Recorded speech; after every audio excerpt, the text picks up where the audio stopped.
Hi, I'm Dr. Melanie Gray of Ablaze Coaching and Consulting. Thanks for visiting our site. You're likely here today because you want some tips on how to reclaim your life and overcome burnout. And I have done it, so I understand how it is to work long hours, to be on call, to have to be mandated to stay when you have already worked your full shift. Guys, I know how tiring it can be if you're in an office and you're salaried and you're having to work additional hours, more than 40, because you are salaried and you're trying to support your teams.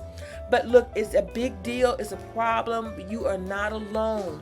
Burnout appears more prevalent among specific groups like women, mid-level employees, and younger workers.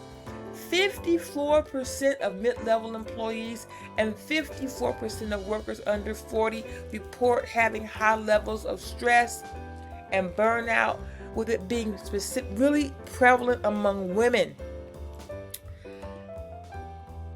And so women do a lot, not that you men don't, but it's important to understand that burnout is a really big problem.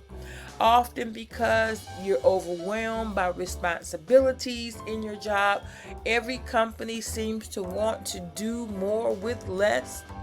But it's important for you that you recognize that you need a change and that you take control and authority for your mental well-being. You must prioritize yourself. I had to learn to do that. I had to learn to stop coming in every time they called. I had to stop taking everyone's shift because there was no one else to fill it. And I had to prioritize myself. And I had to make a decision to find joy in the moment of my life and understand that all of my satisfaction was not just going to come from my job. I needed to make myself and my life well-rounded. Self-care is not selfish. You cannot serve from an empty vessel. And that is what so many people are trying to do.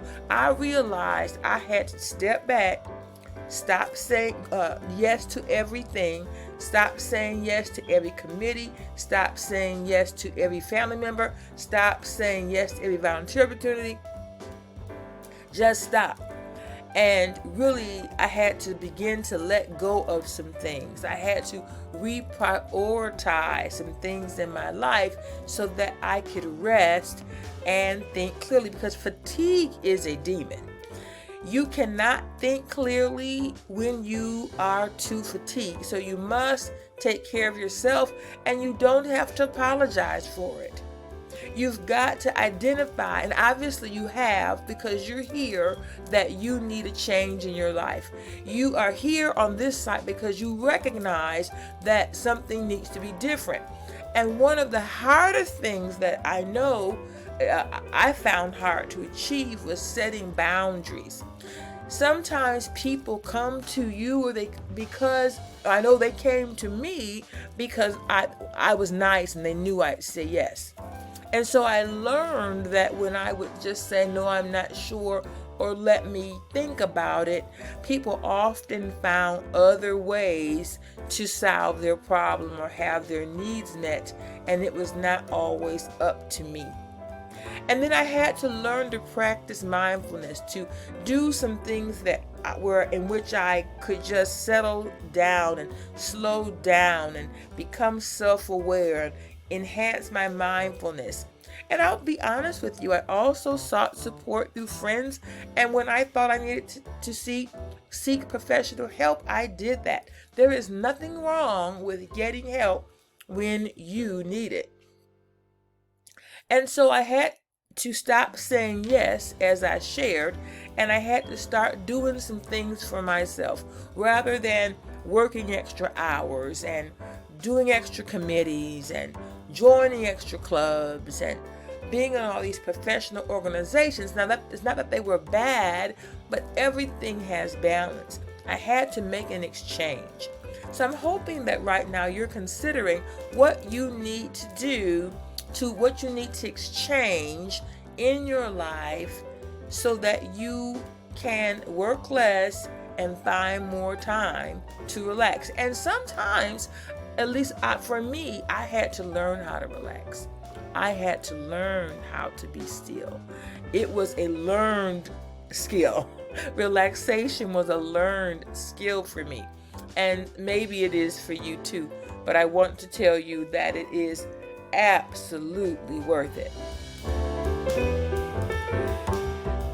Because, we spend a lot of time at work, but at 80%. So when we're at work, we want to do a good job, but it does not need to dictate every aspect of our lives. 80%, 8 hours is good. But when those 8 hours are over, what are you doing? Are you really finding time or making time for other things in your life? And does 80% of your time really need to go to work? You really have to ask yourself, what is the return on the investment for you mentally, physically, and emotionally to continue to do what you're doing? 8 hours is a third of your day. It shouldn't necessarily be 80% of what you do. And how do you identify? What else do you identify with in your life that gives you significance and value? Perhaps you need to find some other things, hobbies, talents, gifts. Go back to some dreams that you had. So what I learned is it was okay to put myself at the top of the heap. That it was okay for me to prioritize myself, say no, establish boundaries. Now, when you're saying no and establishing boundaries with people who are used to you saying yes, they may not like it. They might give you some pushback. I know I got a lot of pushback.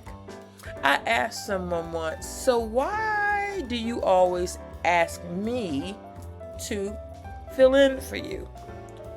And this girl said to me, well, Melanie, everybody says you're nice and you're likely gonna say yes. So when I realized that maybe I was being taken advantage of, I began to set stronger boundaries. And I began to really look at my friends and really prioritize what were the healthy relationships and which ones were not so healthy. And I let some people and things go. And I became adaptive and I began to celebrate my wins in life. Everything is not about work.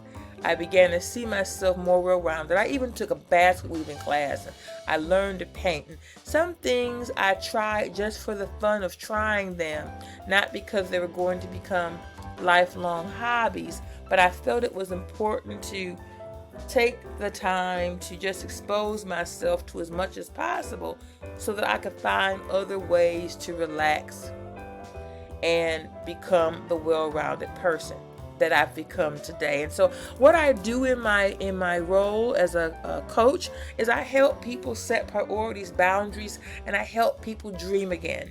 I help them put themselves first and to decide what their journey is going to be. Everyone's journey does not have to look the same, and success does not have to be spelled MONEY. Success is defined by your values and what brings you joy. So to find joy, you must first find yourself and make yourself a priority. So I hope that this helps you. If you want some more tips on overcoming burnout, there's an audio book and a PDF below. Thanks for visiting and subscribe to our channel. Make it a great day.